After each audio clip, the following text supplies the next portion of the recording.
Tarutung menjadi wilayah di Sumatera Utara yang dikenal karena ulosnya. Sebagian besar masyarakat di sini mengandalkan hasil tenun ulos untuk membantu perekonomian mereka. Suku Batak sudah mengenal ulos sejak abad ke-14 bersamaan dengan masuknya alat tenun tangan dari India. Kebiasaan menenun ini sudah terjadi sejak berpuluh-puluh tahun lalu. Para wanita di Tarutung sudah belajar memintal sejak kecil. Diawali dengan membantu penenun yang sudah mahir. Gadis ini kemudian belajar keahlian menenun tahap demi tahap, mulai dari mengikat, menata benang, hingga menenun dengan motif yang berbeda-beda. Menenun ulos membutuhkan ketekunan, kesabaran, ketelitian, dan keuletan, sekaligus menjadi pelatihan diri dan bagian sikap seorang wanita suku Batak tradisional, selain dari sikap ulet dan gigih. Awalnya, ulos berfungsi sebagai penghangat badan bagi nenek moyang suku Batak yang hidup di kawasan pegunungan. Ulos pun menjadi simbol kehangatan bagi suku Batak kala itu. Berdasarkan pandangan suku Batak, terdapat 3 unsur yang menjadi dasar dalam kehidupan manusia, yakni darah, nafas, dan panas. Menurut suku Batak, panas matahari belum cukup untuk mengikis udara dingin. Alhasil, ulos menjadi salah satu sumber panas bagi suku Batak, selain matahari dan api. Nenek moyang kita pada abad ke-14 mengatakan bahwa sejarah ulos itu kenapa bisa ada di kita Batak, nenek moyang kita itu dulu itu memang dibuat untuk sebagai penghangat tubuh. Kita misalkan mau beranjak tidur, bagaimana supaya tetap hangat. Nah, ditenunlah itu, dibuatlah itu menjadi penghangat tubuh. Dan konon ceritanya bahwa kalau kita membuat itu harusnya agak berwarna. Dan pada saat itu ada filosofinya mengatakan sejarahnya itu membuat ulos itu juga zaman dulu itu harus kita menyembah dulu ataupun harus benar-benar ketulusan dan kekusukan. Artinya supaya apa yang kita inginkan di pikiran kita itu jadi sama yang kita buat itu. Misalkan ini tujuan kita untuk membuat jadi penghangat tubuh. Sakralnya adalah semua ada di dalam itu. Nah, sekarang kita mengatakan karena kita sebagai keturunannya itu sejarah bagi kita, dan filosofi itu harus kita ambil. Apa filosofi? Apa pelajaran yang harus kita ambil dari situ? Ternyata kalau kita membuat segala sesuatu itu dengan hati, dengan ketulusan, dengan doa, pasti akan lihat hasilnya, pasti akan memberkati.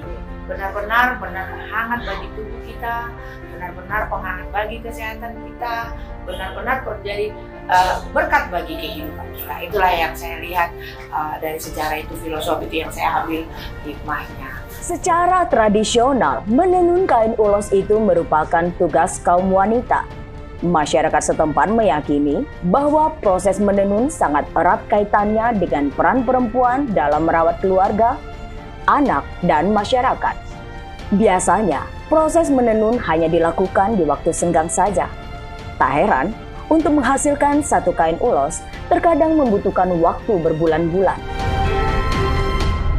Ulos berarti selimut yang berfungsi menghangatkan dan melindungi tubuh dari terpaan udara dingin. Di samping untuk menghangatkan tubuh, ulos juga memiliki fungsi simbolik dalam berbagai aspek kehidupan masyarakat Batak.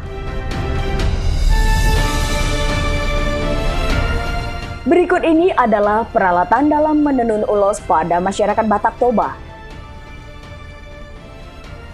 Horas, di sini saya akan memperkenalkan alat-alat yang dipergunakan dalam pembuatan ulos. Ini namanya pamapan. Pamapan ini adalah menyanggah tenun sebelum dimulai. Ini hapulotan. Ini hatulungan.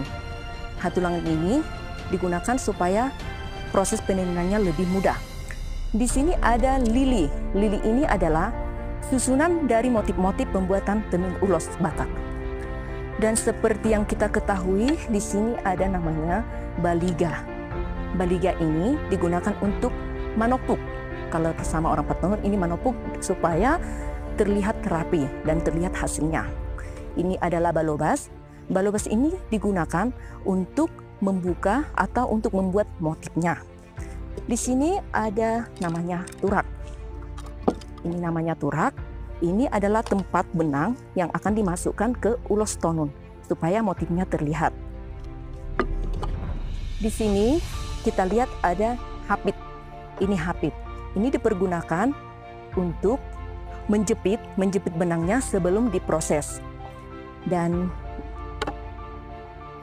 ini parjunan. Parjun ini untuk menyisir benang sebelum memulainya. Di sini ada namanya dudalan. Dudalan ini kita pergunakan di belakang untuk menyanggah semua alat-alat tenunnya sebelum diproses. Dan satu lagi, ini adalah hodah-hodah. Yang kelihatan seperti kuda-kuda ini namanya hodah-hodah.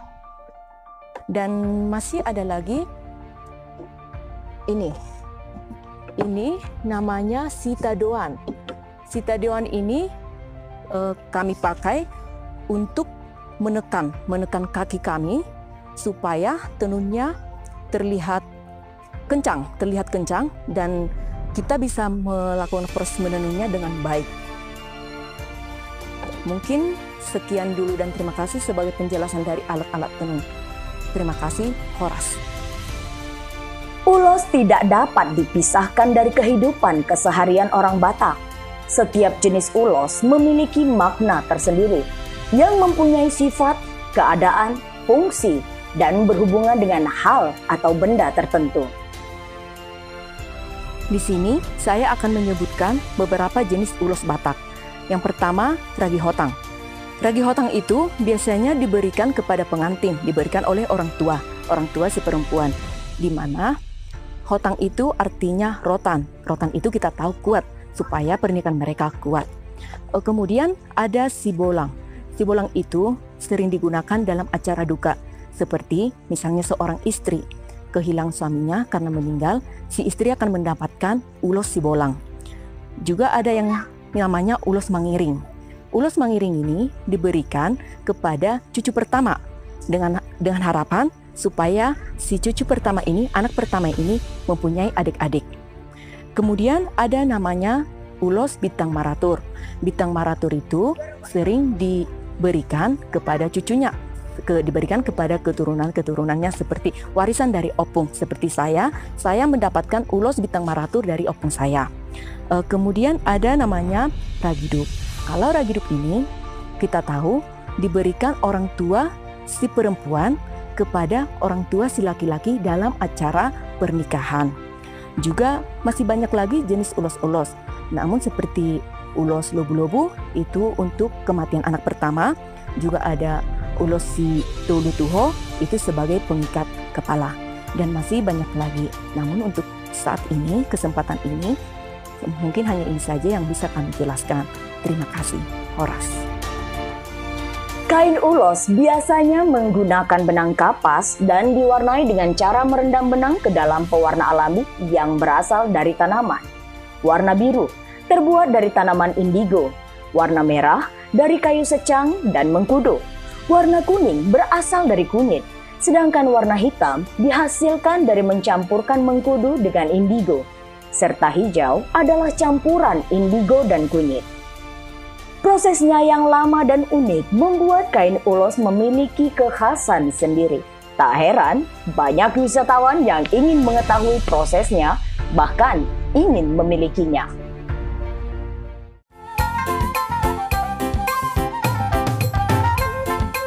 Ulos hadir dalam adat tradisi budaya Batak, diberi dan diterima, disertai dengan umpasa-umpasa atau kalimat syair yang isinya semacam doa.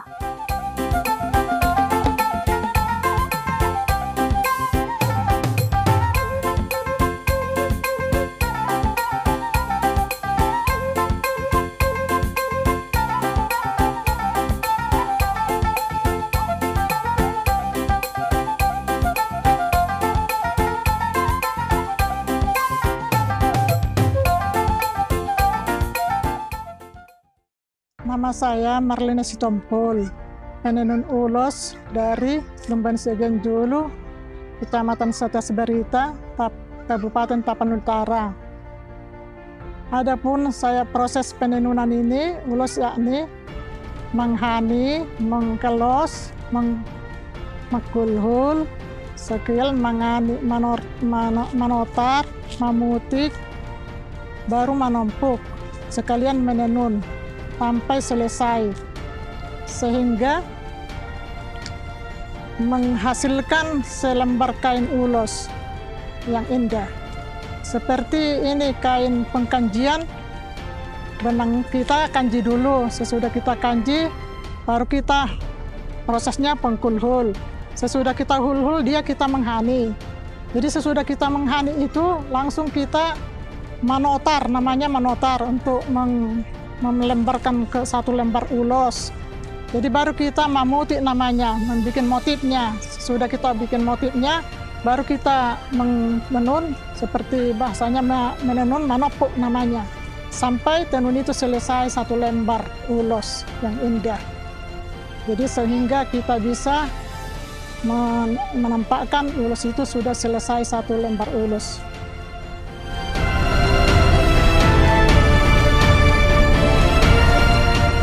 Ulos sendiri merupakan bagian penting dalam kehidupan masyarakat Batak. Setiap helai ulos memiliki motif masing-masing dengan makna yang berbeda-beda. Penggunaan ulos pun memiliki makna yang berbeda-beda pula, tergantung pada yang memakainya, lelaki atau perempuan, suasana senang atau sedih, dan hal lainnya.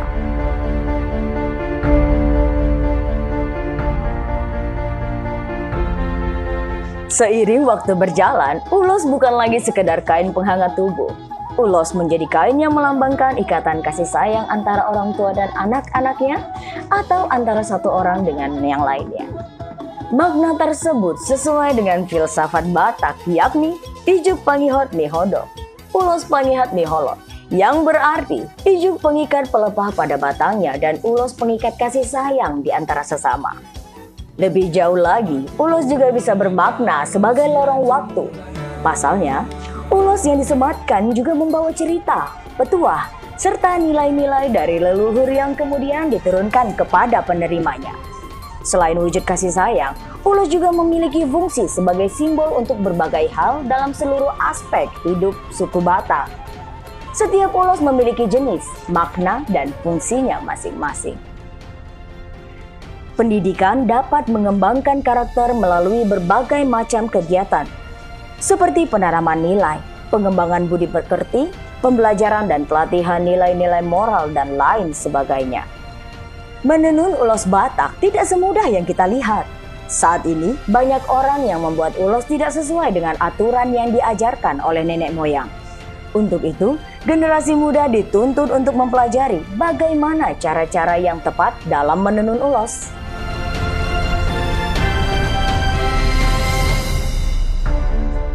Kesopan santunan merupakan salah satu hal yang penting dalam tradisi martonun ulos. Seorang penenun haruslah sopan dalam menenun ulos, karena masyarakat Batak Toba meyakini bahwa dalam menenun ulos memiliki pantang larang yang sudah diyakini oleh nenek moyang pada zaman dahulu. Seorang penenun ulos tentu memiliki keterampilan khusus dan pengetahuan dasar dalam membuat sebuah ulos. Para penenun harus mengetahui apa saja jenis ulos dan fungsi dari masing-masing jenis ulos tersebut. Jenis ulos yang berbeda-beda memiliki tingkat kerumitan dan nilai yang berbeda pula. Sebab sehelai kain tenun ulos memiliki berbagai jenis dan corak yang memiliki nilai-nilai budaya. Kearifan lokal merupakan kebijakan dan pengetahuan asli suatu masyarakat yang berasal dari nilai luhur tradisi budaya untuk mengatur tatanan kehidupan masyarakat. Dalam hal ini, kearifan lokal itu bukan hanya nilai budaya, tetapi nilai budaya dapat dimanfaatkan untuk menata kehidupan masyarakat dalam mencapai peningkatan kesejahteraan dan pembentukan kedamaian.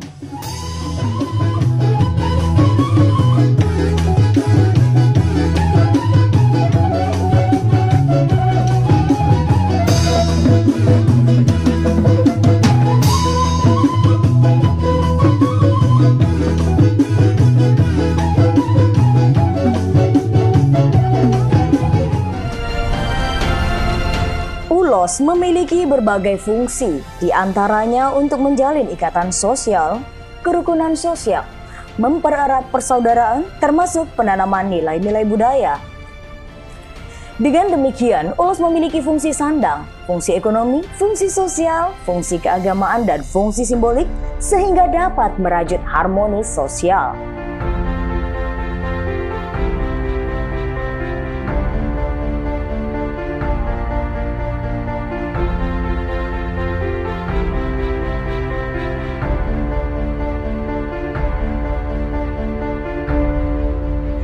Kearifan lokal tersebut haruslah tetap dijaga dan dilestarikan agar tidak hilang, karena kearifan lokal tersebut menjadi cerminan dan identitas suatu daerah yang harus tetap dijaga dan dilestarikan. Kearifan lokal yang terdapat pada masyarakat banyak mengandung nilai luhur budaya bangsa yang masih kuat menjadi identitas karakter warga masyarakatnya.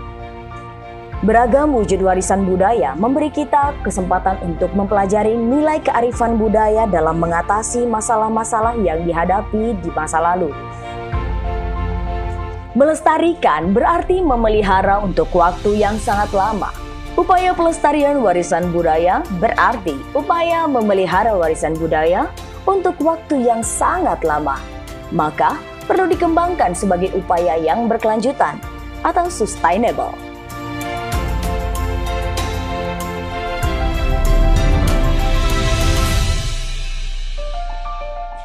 Ulos menjadi simbol penerimaan sekaligus penurunan nilai-nilai. Sebagai peninggalan turun-temurun dan salah satu warisan leluhur yang melambangkan identitas dan kepribadian, sudah sepatutnya kain ulos dijaga serta dilestarikan dengan baik.